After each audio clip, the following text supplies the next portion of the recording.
اعوذ باللہ من الشیطان الرجیم، بسم اللہ الرحمن الرحیم۔ الحمد للہ رب العالمین، والصلاۃ والسلام علی سید المرسلین و خاتم النبیین، اما بعد۔ صحیح بخاری، باب کتاب الحج، حدیث نمبر 1736، اردو ترجمہ۔ جمرہ کے پاس سوار رہ کر لوگوں کو مسئلہ بتانا۔ ہم سے عبداللہ بن یوسف نے بیان کیا، کہا ہم کو امام مالک نے خبر دی، انہیں ابن شہاب نے، انہیں عیسیٰ بن طلحہ نے، انہیں عبداللہ بن عمر رضی اللہ عنہ نے کی نبی کریم صلی اللہ علیہ وسلم حجۃ الوداع کے موقع پر اپنی سواری پر بیٹھے ہوئے تھے اور لوگ آپ صلی اللہ علیہ وسلم سے مسائل معلوم کیے جا رہے تھے۔ ایک شخص نے کہا حضور مجھ کو معلوم نہ تھا اور میں نے قربانی کرنے سے پہلے ہی سر مڈا لیا۔ آپ صلی اللہ علیہ وسلم نے فرمایا اب قربانی کر لو، کوئی حرج نہیں۔ دوسرا شخص آیا اور بولا حضور مجھے خیال نہ رہا اور رمی جمار سے پہلے ہی میں نے قربانی کر دی۔ آپ صلی اللہ علیہ وسلم نے فرمایا اب رمی کو کر لو، کوئی حرج نہیں۔ اس دن آپ صلی اللہ علیہ وسلم نے جس چیز کے آگے پیچھے کرنے کے متعلق سوال ہو، آپ صلی اللہ علیہ وسلم نے یہی فرمایا اب کر لو، کوئی حرج نہیں۔ حدیث نمبر 1737، اردو ترجمہ۔ ہم سے سعید بن یحییٰ بن سعید نے بیان کیا، ان سے ان کے والد نے بیان کیا، ان سے ابن جریج نے بیان کیا، ان سے زہری نے بیان کیا، ان سے عیسیٰ بن طلحہ نے، اور ان سے عبداللہ بن عمر بن عاص رضی اللہ عنہ نے کہ جب رسول اللہ صلی اللہ علیہ وسلم 10ویں تاریخ کو مینا میں خطبہ دے رہے تھے تو وہ وہاں موجود تھے۔ ایک شخص نے اس وقت کھڑے ہو کر پوچھا میں اس خیال میں تھا کہ فلاں کام فلاں سے پہلے ہے۔ پھر دوسرا کھڑا ہوا اور کہا کہ میرا خیال تھا کہ فلاں کام فلاں سے پہلے ہے، چنانچہ میں نے قربانی سے پہلے سر مڈا لیا، رمی جمار سے پہلے قربانی کر لی، اور مجھے اس میں شک ہوا تو نبی اکرم صلی اللہ علیہ وسلم نے فرمایا اب کر لو، ان سب میں کوئی حرج نہیں۔ اسی طرح کے دوسرے سوالات بھی آپ صلی اللہ علیہ وسلم سے کیے گئے۔ آپ صلی اللہ علیہ وسلم نے ان سب کے جواب میں یہی فرمایا کہ کوئی حرج نہیں، اب کر لو۔ حدیث نمبر 1738، اردو ترجمہ۔ ہم سے اسحاق نے بیان کیا، کہا ہمیں یعقوب بن ابراہیم نے خبر دی، ان سے میرے والد نے بیان کیا، ان سے صالح نے، ان سے ابن شہاب نے، اور ان سے عیسیٰ بن طلحہ بن عبید اللہ نے بیان کیا، انہوں نے عبداللہ بن عمر بن عاص رضی اللہ عنہ سے سنا، انہوں نے بتلایا کہ رسول اللہ صلی اللہ علیہ وسلم اپنی سواری پر سوار ہو کر ٹھہرے رہے، پھر پوری حدیث بیان کی۔ اس کی مطابقت معمر نے زہری سے روایت کر کے کی ہے۔ حدیث نمبر 1739، اردو ترجمہ۔ مینا کے دنوں میں خطبہ سنانا۔ ہم سے علی بن عبداللہ نے بیان کیا، انہوں نے کہا مجھ سے یحییٰ بن سعید نے بیان کیا، ان سے فضل بن غزوان نے بیان کیا، ان سے اکرمہ نے بیان کیا، اور ان سے حضرت عبداللہ بن عباس رضی اللہ عنہ نے کہ 10ویں تاریخ کو رسول کریم صلی اللہ علیہ وسلم نے مینا میں خطبہ دیا۔ خطبے میں آپ صلی اللہ علیہ وسلم نے پوچھا لوگوں آج کون سا دن ہے؟ لوگ بولے یہ حرمت کا دن ہے۔ آپ صلی اللہ علیہ وسلم نے پوچھا یہ شہر کون سا ہے؟ لوگوں نے کہا یہ حرمت کا شہر ہے۔ آپ صلی اللہ علیہ وسلم نے پوچھا یہ مہینہ کون سا ہے؟ لوگوں نے کہا یہ حرمت کا مہینہ ہے۔ پھر آپ صلی اللہ علیہ وسلم نے فرمایا بس تمہارا خون، تمہارے مال اور تمہاری عزت ایک دوسرے پر اسی طرح حرام ہے جیسے اس دن کی حرمت اس شہر کی اور اس مہینے کی حرمت ہے۔ کس کلمے کو آپ صلی اللہ علیہ وسلم نے کئی بار دہرایا اور پھر آسمان کی طرف سر اٹھا کر کہا اے اللہ کیا میں نے تیرا پیغام پہنچا دیا؟ اے اللہ کیا میں نے پہنچا دیا؟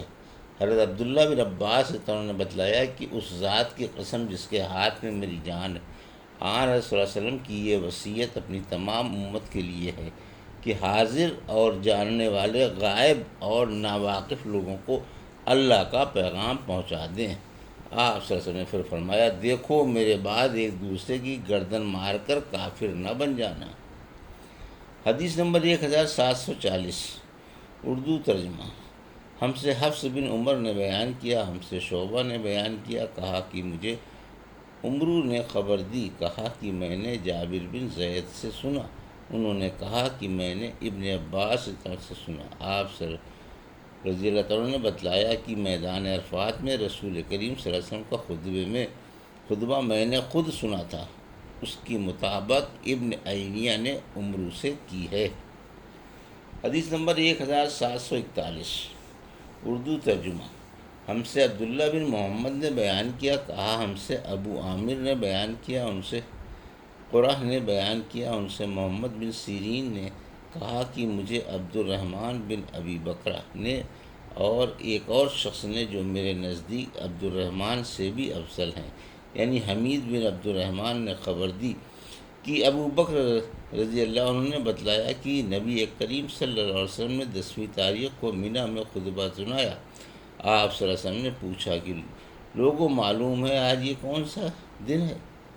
ہم نے عرض کی اللہ اور اس کا رسول زیادہ جانتے ہیں۔ آپ صلی اللہ علیہ وسلم اس پر خاموش ہو گئے اور ہم نے سمجھا کہ آپ صلی اللہ علیہ وسلم اس دن کا کوئی اور نام رکھیں گے، لیکن آپ صلی اللہ علیہ وسلم نے فرمایا کیا یہ قربانی کا دن نہیں ہے؟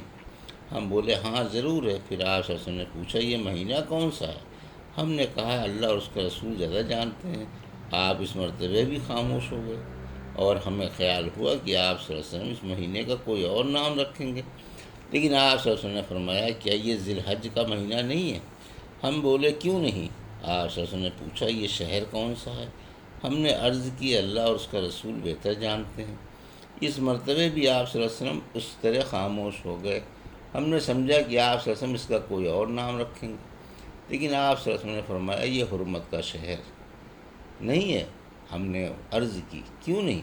ضرور ہے۔ اس کے بعد آپ صلی اللہ علیہ وسلم نے ارشاد فرمایا بس تمہارا خود اور تمہارا خون اور تمہارے مال تم پر اسی طرح حرام ہے جیسے اس دن کی حرمت اس مہینے اور اس شہر میں ہے، تاکہ تم اپنے رب سے جا ملو۔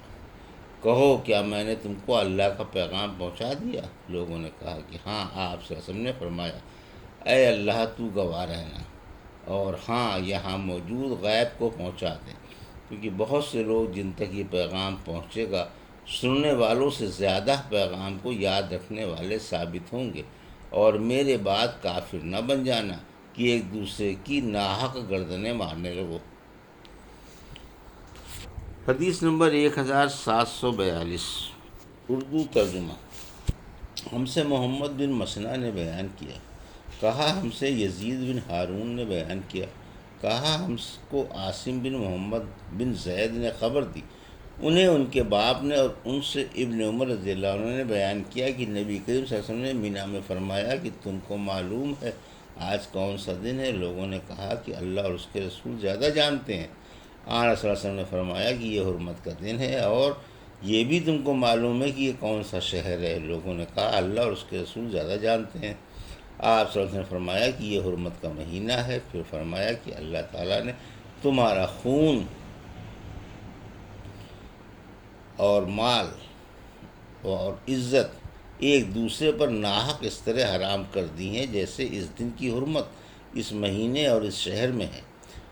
حشام بن غاز نے کہا کہ مجھے نافع نے ابن عمر کے حوالے سے خبر دی کہ رسول اللہ صلی اللہ علیہ وسلم حجۃ الوداع میں 10ویں تاریخ کو جمرات کے درمیان کھڑے ہوئے تھے اور فرمایا تھا دیکھو یہ یوم النحر حج اکبر کا دن ہے۔ پھر نبی کریم صلی اللہ علیہ وسلم نے یہ فرمانے لگے کہ اے اللہ گواہ رہنا۔ آن رسول اللہ صلی اللہ علیہ وسلم نے اس موقع پر چونکہ لوگوں کو رخصت کیا تھا، آپ سمجھ گئے یہ وفات کا زمانہ آ پہنچا، جب سے لوگ اس حج کو حجۃ الوداع کہنے لگے۔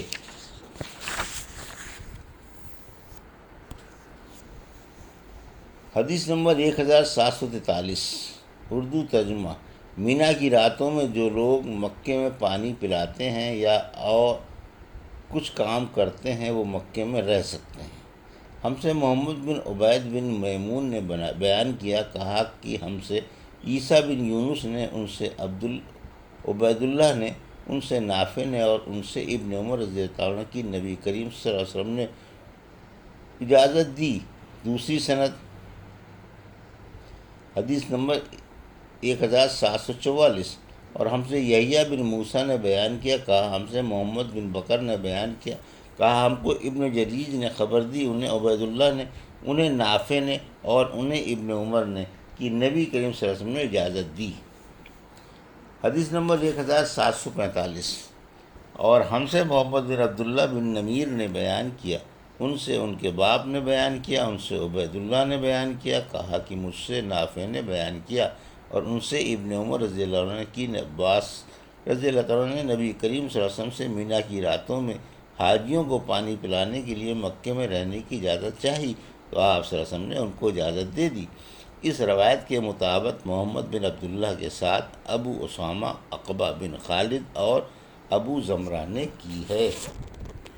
یہ تھی صحیح بخاری باب کتاب الحج کی حدیث نمبر 1736 سے 1745 کا اردو ترجمہ جو ابھی آپ نے سماعت فرمایا۔ اللہ سے دعا ہے کہ اللہ ہمیں ان حدیثوں کی صحیح سمجھ عطا فرما اور ان پر عمل کرنے کی توفیق عطا فرما، آمین یا رب العالمین۔